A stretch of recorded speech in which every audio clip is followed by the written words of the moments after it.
Este último se hace pasar por un espacio, también cuadrado, ubicado en el centro de una plataforma giratoria llamada mesa de rotación, que al girar accionada por motores, transmite su movimiento a los dos vástagos a medida que se profundiza la perforación. El vástago de transmisión se desliza hacia abajo a través del espacio rectangular de la mesa rotatoria. Cuando este vástago no puede bajar más, se añade un nuevo tramo de tubería al vástago de perforación. La perforación rotatoria emplea tres clases de barrenos: el trícono, la corona de diamantes o sacamuestras y el trépano en cola de pescado. El primero, que tiene tres conos dentados, se utiliza para perforar la roca muy dura.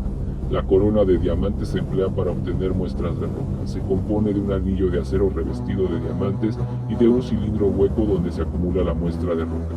El trépano en cola de pescado sirve para perforar la roca más blanda y es una barrena simple. En las perforadoras rotativas, los fragmentos de roca se extraen con fluido llamado lodo de perforación, que es una mezcla de agua, barro arcilloso, por lo general hecho con bentonita y algunos otros materiales. Este fluido, que se inyecta en el pozo por medio de la tubería de perforación hasta llegar al trépano, regresa a la superficie pasando entre la tubería y las paredes del pozo. El peso de la columna de barro de perforación impide el paso del agua, aceite o gas natural que perdiera o que pudieran filtrarse de las rocas adyacentes, en cuyo caso aflorarían a la superficie en forma violenta. Además de tomarse esta precaución, se instalan válvulas de seguridad en la base de la torre con el mismo fin. En muchos pozos se instalan tuberías de revestimiento de mayor diámetro que las de perforación, cuyas paredes exteriores se refuerzan con cemento en la boca del pozo.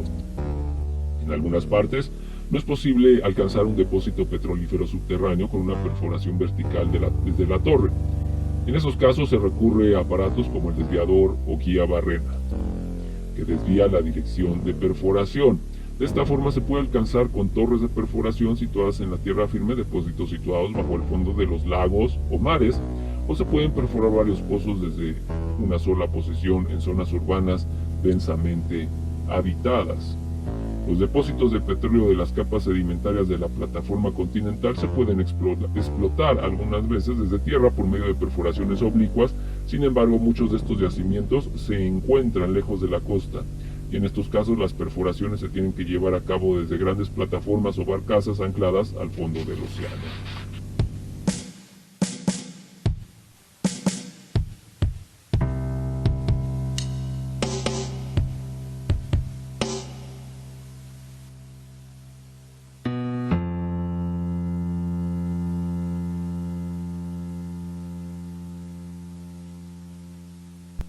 Continuando con el petróleo, de la nueva enciclopedia temática, tomo 5, hablando explotación y transporte del petróleo. Hablando de esto, durante la perforación del pozo se analizan las muestras del subsuelo. Si el análisis no indica la existencia de una cantidad de petróleo conveniente para su explotación, el pozo se abandona. De lo contrario, la extracción de petróleo se realiza reforzando las paredes del pozo para permitir el flujo continuo y para aprovechar la presión natural que ejercen sobre el petróleo, el agua y el gas del yacimiento. En tanto la presión no disminuya, la surgencia puede durar varios meses o años. Después es necesario bombear el pozo. Si se permite que el petróleo fluya a su máxima capacidad, la presión del depósito disminuirá con rapidez y una gran cantidad de líquido quedará en el subsuelo. Por este motivo debe controlarse la presión de manera que pueda obtenerse el máximo rendimiento. Otro factor que hay que tomar en cuenta es la distancia entre un pozo y otro, ya que si están muy próximos su rendimiento se reduce. Cuando la producción de un pozo comienza a disminuir por falta de presión, se emplea varios métodos para aumentarla. Puede inyectarse agua o gas en el depósito, por ejemplo haciéndole perforaciones laterales. En ocasiones se le inyecta oxígeno, que hace entrar al petróleo en combustión, con el cual se consigue que los gases resultantes aumenten la presión. El petróleo puede transportarse fácilmente a través de oleoductos hechos de tuberías de hasta 80 centímetros de diámetro, que se tienden entre los campos petrolíferos y las refinerías o los puntos de embarque. Estas líneas, que pueden extenderse miles de kilómetros, operan con estaciones de bombeo instaladas cada 100 kilómetros. Aproximadamente desde las refinerías parten otras líneas de menor diámetro que llevan los productos derivados del petróleo hasta los centros de distribución y consumo. El petróleo se transforma también por ferrocarril y por barco. Este último medio de transporte es el más barato, pues existen buques tanques de enorme capacidad.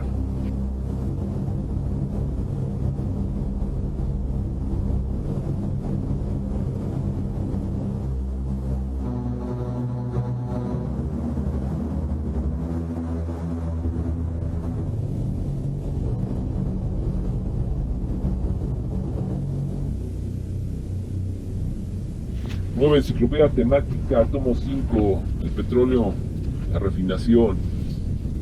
La refinación del petróleo es un proceso complejo mediante el cual sus hidrocarburos se separan, descomponen y recombinan por diversos métodos. El primer paso es separar por destilación los componentes básicos o fracciones que posteriormente se convierten en otros hidrocarburos mediante calor o reacciones químicas.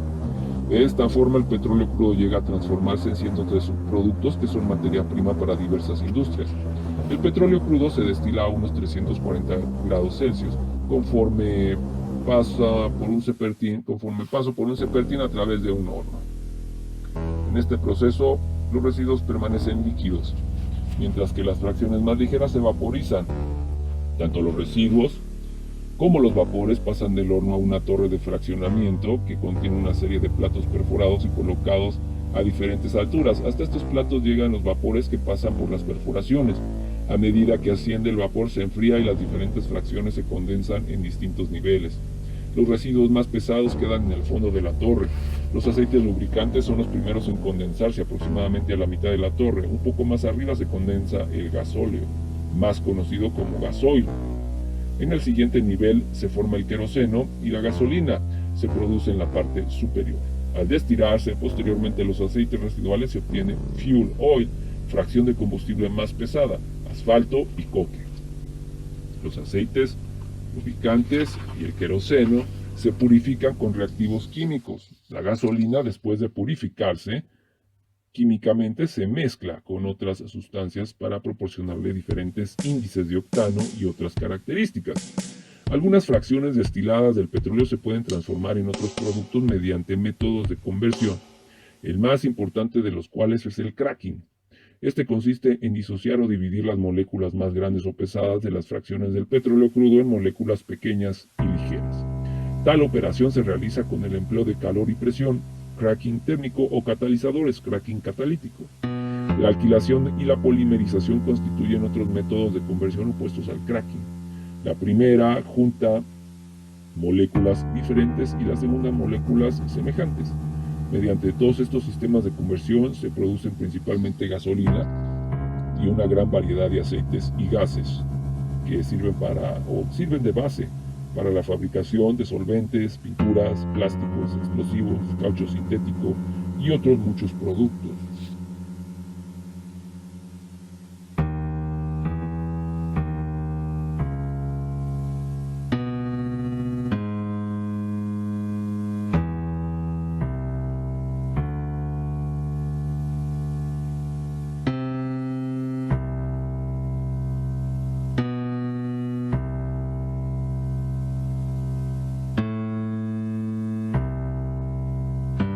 Nueva enciclopedia temática, tomo 5, el petróleo. La petroquímica, además de los aceites y combustibles comunes que resultan de la refinación del petróleo, hay otras sustancias que se obtienen a partir de los hidrocarburos del petróleo o del gas natural y que dan lugar a toda una industria, la petroquímica. Entre los hidrocarburos más importantes empleados están el etileno, el propileno y los butilenos, el butadieno, el isopreno, el benceno o benzina, el tolueno, los gilenos, el ciclohexano y el acetileno son algunos de los productos que se obtienen de la deshidrogenización, o más bien deshidrogenación o pirólisis, destilación destructiva de los hidrocarburos del petróleo. El etano, el propano y parte del butano se extraen del gas natural y se convierten en etileno y propileno por pirólisis. Algunas fibras sintéticas se fabrican también a partir de los hidrocarburos de petróleo, entre ellos el nylon, elaborado con ácido adípico y glicol, el orlón fabricado con acrilonitrilo y el polipropileno. Los elastómetros o cauchos sintéticos se hacen con butadieno y estireno, butadieno y acrilonitrilo, isobutileno o isopreno. Algunos de los plásticos fabricados con derivados de petróleo incluyen el polietileno, el poliestireno, los poliésteres, los poliacrilatos y los vinilos. Otros productos derivados de los hidrocarburos del petróleo incluyen solventes como alcoholes, las acetonas y los éteres y una gran cantidad de sustancias petroquímicas inorgánicas como el hidrógeno, el amoníaco y el negro de carbono. Gas natural. El gas natural tiene el mismo origen que el petróleo y durante mucho tiempo su explotación se ha considerado un dominio secundario de la exploración petrolera. Como aquel se acumula en bolsones geológicos dentro de la corteza terrestre y se extrae mediante la perforación de pozos, también se descubre por los mismos métodos. En algunos depósitos el gas se encuentra disuelto en el petróleo, en otros se halla encima de este y en otros finalmente se encuentra solo. Se quema en grandes cantidades para producir calor aplicado a usos muy diversos, desde el de una cocina de casa hasta el empleado en la generación de energía eléctrica. La industria petroquímica también lo utiliza como materia prima para elaborar una amplia variedad de productos como son pinturas, explosivos, plásticos y caucho sintético. El gas natural es además el combustible fósil que al quemarse produce menos impacto geológico.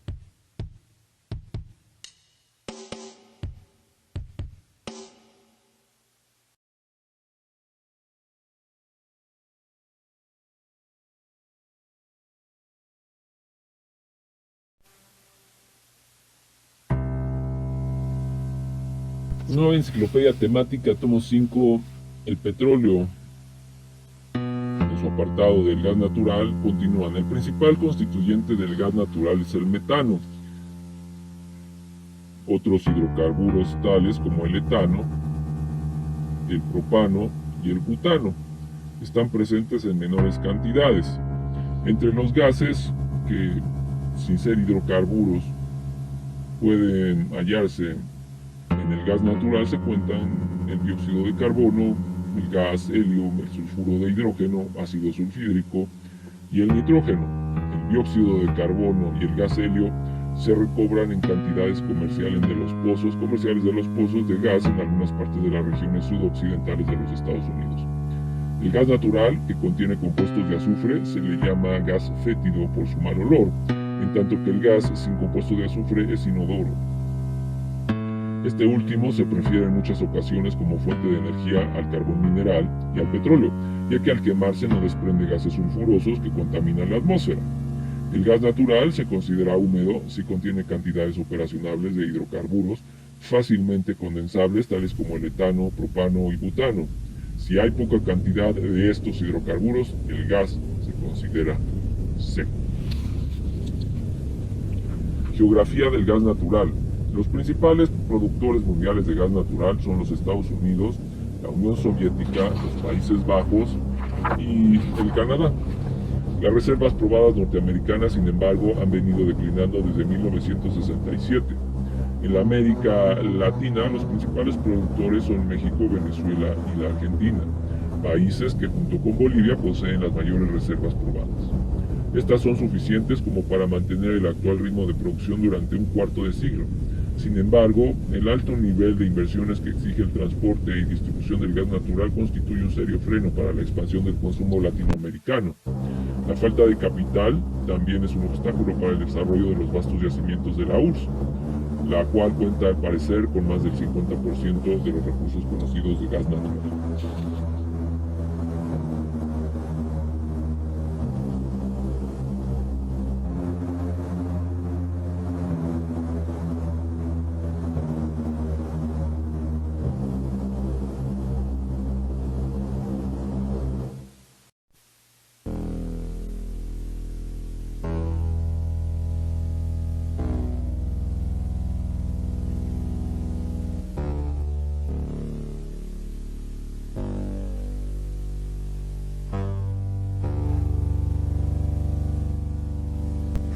Leyendo Nueva Enciclopedia Temática, tomo 5, que se dedica al campo, vestido, construcción, metales y alimentación. Ellos continúan hablando de la transformación del gas natural y del petróleo. Después de extraído, el gas es conducido por un sistema de gasoductos a una refinería, donde se le transforma por alguno de los diversos métodos en uso. Uno de ellos consiste en la separación que remueve la mayor parte de los hidrocarburos licuables, como el propano. Estos hidrocarburos sufren las transformaciones adicionales necesarias para obtener gas licuado de petróleo, gasolina natural y productos condensados de gas natural. La deshidratación es el procedimiento para reducir la cantidad de vapor de agua en el gas natural. Se efectúa principalmente para impedir la formación de hidratos que puedan obstruir los gasoductos. Los hidratos de gas natural son compuestos sólidos y cristalinos formados por la reacción del gas natural con el agua, generalmente bajo condiciones de alta presión o de temperatura reducida. Presentan un aspecto muy parecido al del hielo raspado o de la nieve comprimida. De un conducto obstruido por hidratos se dice que está congelado aunque su temperatura supere los del punto de congelación del agua. Si la concentración de sulfuro de hidrógeno excede de alrededor de 0.03%, en tal caso habrá que reducirla para cumplir con las restricciones legales en algunos lugares. Esto se logra pasando el gas a través de soluciones químicas que absorben el sulfuro de hidrógeno. Se emplea un procedimiento similar para reducir la concentración de dióxido de carbono si es necesario.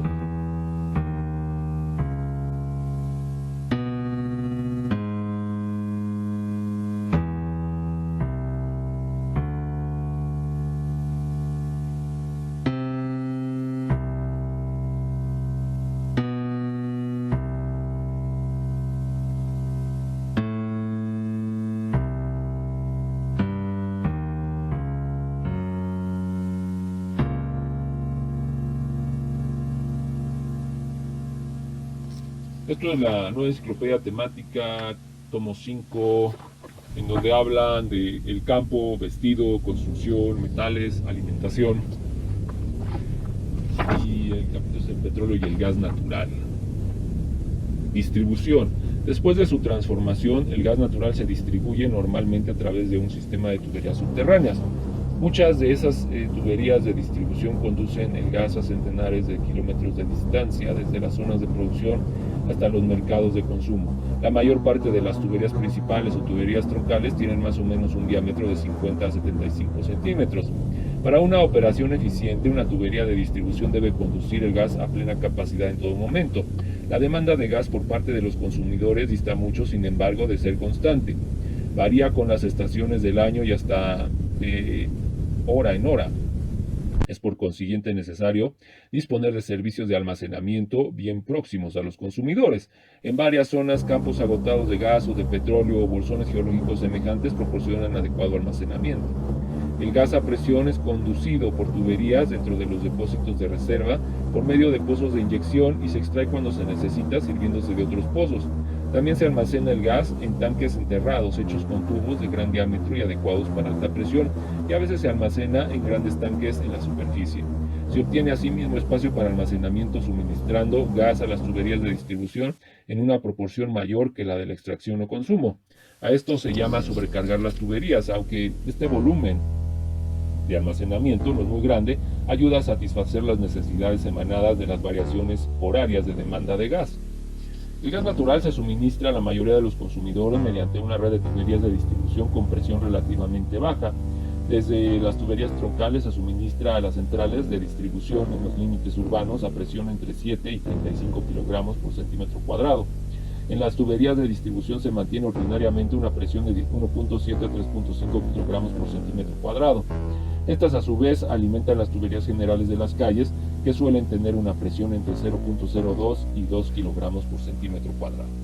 El consumo de gas natural queda en parte limitado a los mercados situados dentro del alcance económico de las tuberías de distribución que parten de las zonas productoras. Sin embargo, pueden transportarse grandes cantidades de gas en estado líquido utilizando barcos especialmente diseñados llamados barcos tanque.